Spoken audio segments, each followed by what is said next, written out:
Ciao a tutti ragazzi e ragazze, bentornati al mio canale a Last Day on Earth Survival. Oggi vorrei mostrarvi un trucco relativamente semplice che ci permetterà di diventare ricchi nel gioco in un baleno. Esatto, hai capito bene, un trucco. Il Wall Trick è una dinamica semplicissima che sfrutta l'architettura e la codifica di alcuni dungeon a reset, come ad esempio il bunker alfa o la fattoria. Dopo aver attaccato un nemico possiamo nasconderci dietro al muro, lo zombie ci raggiungerà e dipendentemente da come siamo posizionati lui ci attaccherà senza colpirci. Tranquillo, il Wall Trick è un exploit tollerato anche dagli stessi sviluppatori di gioco, secondo me comunque perché questo non garantisce un vantaggio al 100%, visto che potremmo sempre essere vulnerabili agli attacchi degli zombies o a qualsiasi errore.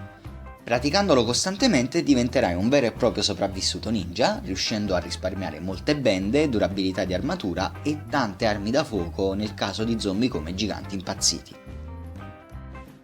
Per le tue prime volte ovviamente non ti consiglio di andare al bunker alfa contro i giganti impazziti, piuttosto il tuo primo approccio potrebbe essere stesso qui al bunker o al motel, ancora meglio, dove ci sono pochi zombie ed isolati.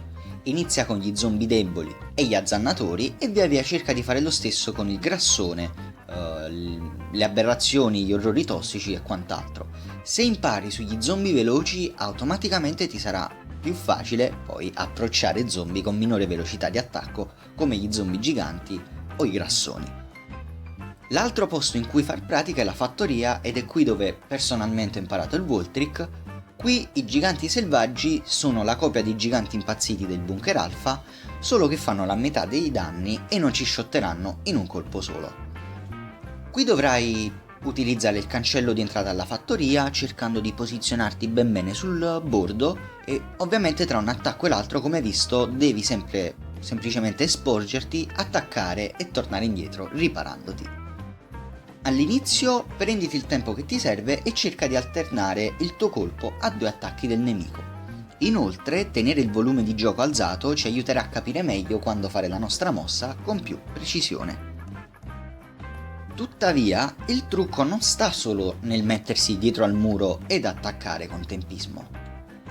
Quando stai correndo dietro a un riparo, cerca di fare in modo che il tuo nemico sia allineato a te mentre ti insegue. Inoltre spesso ti capiterà che lo zombie che ti sta attaccando si trovi troppo lontano dal muro e per te uscire allo scoperto per colpirlo significherebbe essere colpito a tua volta, e questo capita soprattutto con i giganti impazziti a causa del loro enorme range d'attacco.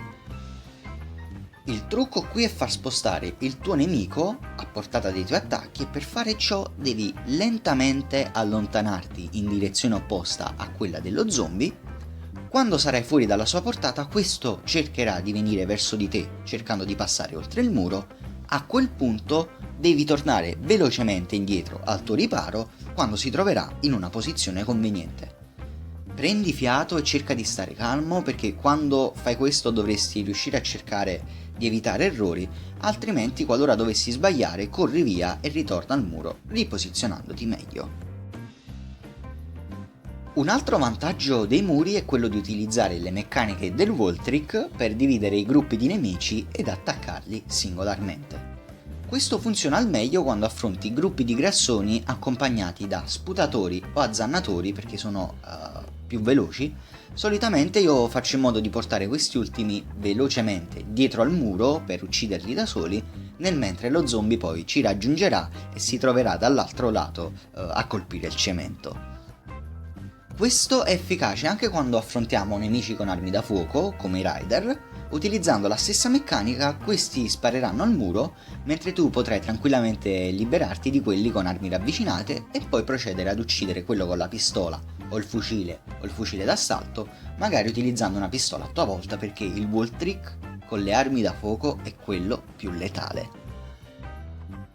L'ultimo consiglio che mi sento di darti, nonostante possa suonare un po' strano, riguarda i muri da scegliere per migliorare le nostre performance sul Wall Trick.